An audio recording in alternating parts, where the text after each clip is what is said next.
High, আমি ছন্দাশ্রী বলছি green home থেকে বন্ধুরা। তো দেখতে পাচ্ছ আজকে একটা নৌকো শেপের পট নিয়ে এসেছি অনলাইনে। সেটাতে আমি এই জেট প্ল্যান্টটা আমার লাগাবো। এই জেট প্ল্যান্টটার বয়স কিন্তু বন্ধুরা 4 বছর।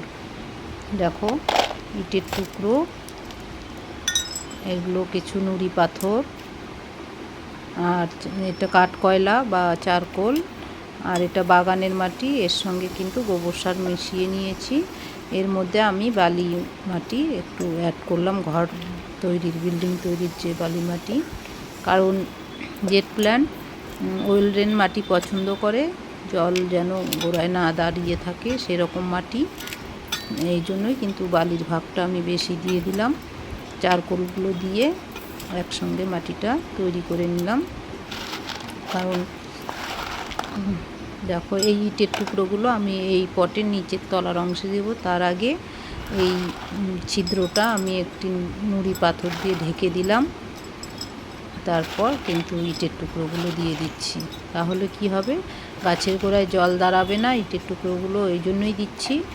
আর যে জেট প্ল্যান্ট যেহেতু একটি সাকুলেন্ট প্রজাতির গাছ, তাই এই গাছের কিন্তু গোড়ায় জল দাঁড়ালে গোড়ার পচন ধরে ধীরে ধীরে মরে যায়। তাই আমি ইটের টুকরোগুলো দিয়ে নিলাম যাতে গোড়ায় জল না জমে থাকে। তো এটা কিন্তু বললাম 4 বছরের গাছ। এটাকে আমি কেটে কেটে বনসাই করেছি, একটা শেপ নিয়ে এসেছি। সেটাই আজকে আমি এই পটে লাগাবো, নৌকো শেপের পটে। একটা পটটিতে আমি একটা মিনিয়েচার গার্ডেন বানাবো ছোট্ট করে। তো দেখো গাছের গোড়ায় কত আগাছা তুলসীর চারা হয়েছে। দেখো এটা একটা মাটির প্রদীপ নিচের তলায় দেওয়া ছিল। তো আমি দেখো এটাকে একটু তেরছা করে লাগানোর চেষ্টা করছি, তাহলে দেখতে সুন্দর লাগবে। তোমরা সোজা করে লাগাতে পারো বন্ধুরা। তো আমি সেট করার চেষ্টা করছি।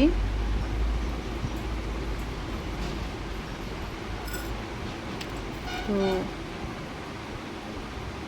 ঠিকভাবে বসছে না, তাই আমি এই মাটির প্রদীপটা তলায় দিয়ে নিলাম। একটু উঁচু হলে দেখতে গোড়াটা ভালো লাগবে, মানে বনসাই গাছের গোড়াটা উপর থেকে দেখতে ভালো লাগবে, ওই জন্য উঁচু করে দিলাম। এবং গাছের গোড়াটাও পচে যাবে না, জল নিকাশিটাও ভালো থাকবে। আগেও দেওয়া ছিল, দেখতেই পাচ্ছিলে যে ওঠানোর সময় প্রদীপটা বেরিয়ে আসলো শিকড়ের নিচ থেকে। তো আমি এই পটের মাটি কিছুটা দিয়ে দিব, কারণ এই মাটিটা বৃষ্টির জল পেয়েছে। বৃষ্টির জলে অনেক মিনারেল থাকে, অনেক উপকারী উপাদান থাকে, তাই মাটিটা দিচ্ছি। আর কিছুটা শুকনো মাটিটা যেটা তৈরি করেছে ওটাও আমি দিব মিক্সড করে। তো গাছটাকে সেট করার জন্য কিন্তু আমি দেখো এখানে নুড়ি পাথর দিয়ে নিচে মাটির প্রদীপ দেওয়ার পরেও কিন্তু পাথর দিয়ে চেষ্টা করছি একটু তেরছা করে লাগানোর, কারণ গাছটি সেট হতে সময় লাগবে। কারণ এখন মোটামুটিভাবে একটা তেরছা করে লাগালে গাছটি তেরছাভাবেই কিন্তু গ্রোথ করবে। তো এই জন্য কিন্তু আমি এই নুড়ি পাথরগুলো দিয়ে সাপোর্ট দেওয়ার চেষ্টা করছি যাতে গাছটা পড়ে না যায়। কারণ এখন যেহেতু নতুন শিকড় মাটি ধরতে পারেনি, কিছুদিন গেলেই শিকড় মাটিটাকে ধরে নেবে, তখন কিন্তু ও মানে জেট প্ল্যান্টটা ওইভাবেই তেরছাভাবে গ্রোথ করবে। তাই নুড়ি পাথরগুলো দিয়ে সাপোর্ট দেওয়ার চেষ্টা করছি। তো বন্ধুরা ভিডিওটি শেষ অবধি দেখো, তাহলে বুঝতে পারবে। এটা একটা মিনিয়েচার গার্ডেন তৈরি করছি আমি। তার মধ্যে মেন গাছটি হলো এই জেট প্ল্যান্টটি। তো যারা বন্ধুরা আমার চ্যানেলটি আগের থেকেই দেখো তারা লাইক কমেন্ট শেয়ার করো, আর যারা নতুন দেখছো তারা আমার চ্যানেলটি অবশ্যই সাবস্ক্রাইব করে দিও বন্ধুরা। আর পাশে থাকা বেল বাটনটি চেপে দিও, তাহলে আমার নতুন নতুন ভিডিও তোমরা দেখতে পাবে। তো দেখো মোটামুটি লাগানো হয়ে গেল। এখন আমি মাটি চেপে চেপে দিয়ে নিচ্ছি।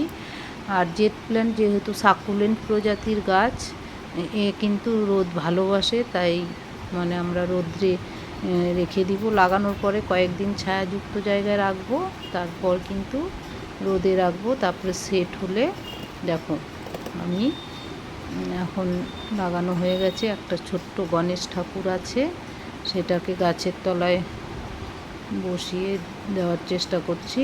আর একটা স্টোন দিয়ে দিলাম। দেখো সুন্দর একটা মিনিয়েচার গার্ডেন হয়ে গেল। তো এটাকে কিন্তু আমরা যখন সেট হয়ে যাবে বসার টেবিল মানে টি টেবিলে, আমরা ঘরের বসার রুমে টি টেবিলে রাখলে খুব দেখতে সুন্দর লাগবে। এবং বেলকনি বা বারান্দাতেও রাখা যাবে, কিন্তু রোদে রেখে গাছটিকে আগে ঠিকভাবে গ্রোথ করে নিতে হবে। আবার মাঝে মাঝে রোদও দিতে হবে বেলকনিতে রাখলে। তো টাটা।